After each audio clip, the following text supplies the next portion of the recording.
Hi everybody, and welcome to another video with Miss Curdy. Today we are starting our multiplication topic.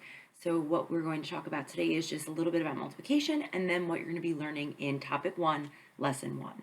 So you're going to need a couple of sheets and I'm going to show you what the ones. For this lesson, you're going to need 3 different note sheets. They all have 1, 1 at the top. So if you need to go grab those now, you can pause the video and then meet me right back here when you have them.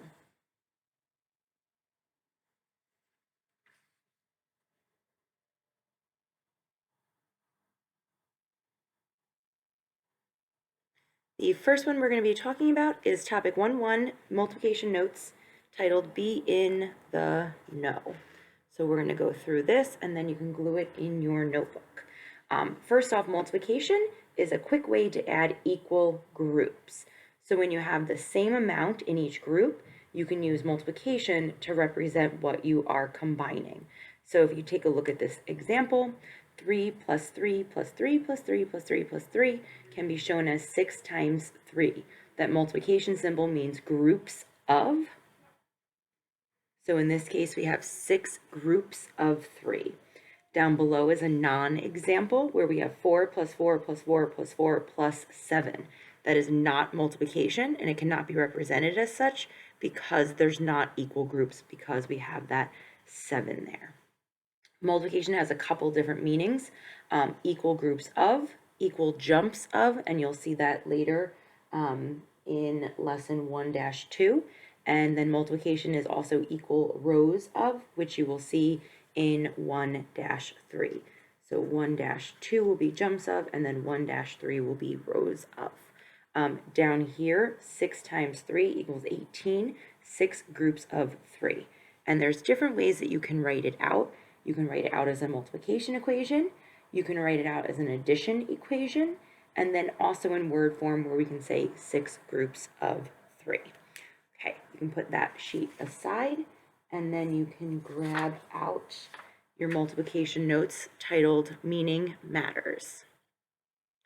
When we talk about multiplication, the order of the factors tells you the meaning of the equation.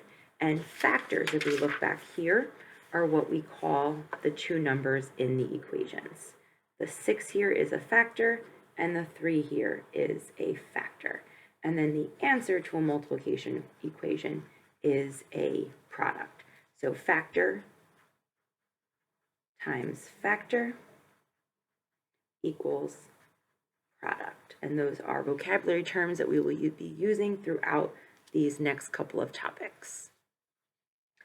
When I look here, the order of our factors tells us the meaning, and changing the order of those factors will change the meaning, but you will still have the same product. And most people don't understand why that makes a difference. So let's take one real life example where changing the factors would completely change the meaning of what you have, although the product stays the same. So let's talk pizza for a moment.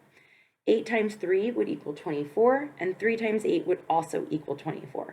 However, the meaning is different. Over here we have 8 groups of 3. Here we have 3 groups of 8. So if we were talking pizza, 8 groups would mean I have 8 pizzas, and you can go ahead and draw this with me. There are my 8 pizzas. Here I would have 3 pizzas. In this case, my 8 groups of 3 means there's 3 slices in each pizza. Those would be very large slices.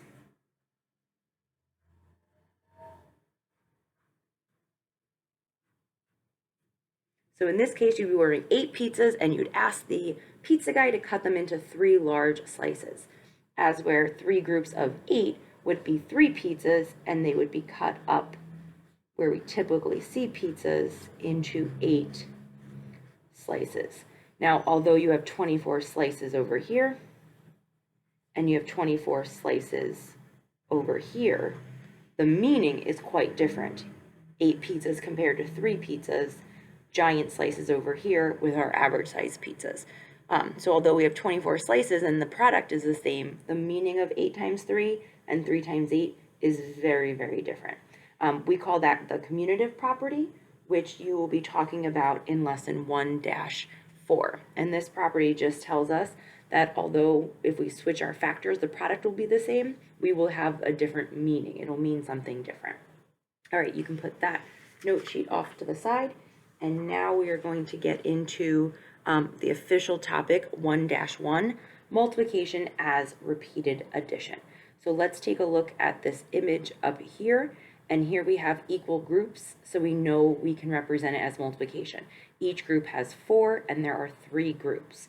So what we mentioned first is the number of groups, 3 groups, and we have 4 in each. So our multiplication equation would be 3 times 4, meaning 3 groups of 4. And when we want to write that out as repeated addition, we would have 3 groups represented by those lines, and then 4 in each group. And we would add our addition symbols, and when we add those together, I know 4 plus 4 is 8, and another 4 would give me 12. So I know the product of 3 times 4 would be 12. Let's take a look. If we changed our factors around, what would that look like? 4 groups of 3. And again, you can follow along. If I'm moving too quickly and you need to catch up, you can just pause the video. So here we've changed our factors. Instead of 3 groups of 4, I now have 4 groups of 3. So I'm going to draw that image first. There are my 4 groups. 1, 2, 3, 1, 2, 3, 1, 2, 3, 1, 2, 3. Now here is again where we have a different meaning. We still will come out with a product of 12. We already know that from up here, but our addition equation and our picture looks very different.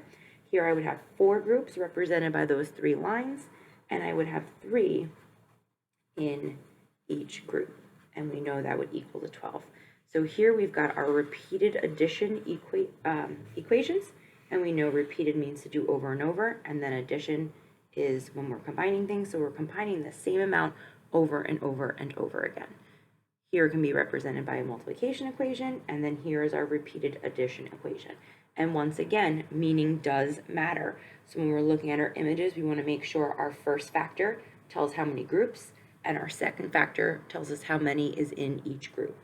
Here's our 3 groups of 4, here's our 4 groups of 3, our repeated addition with 3 groups of 4, and our repeated addition down here with 4 groups of 3. After reviewing this, if you would like to watch it a second time, please feel free. You can now glue in all 3 of these notes in your notebook, and you can go ahead and get started on topic 1-1. Thanks for joining me here. Have a great day. Bye.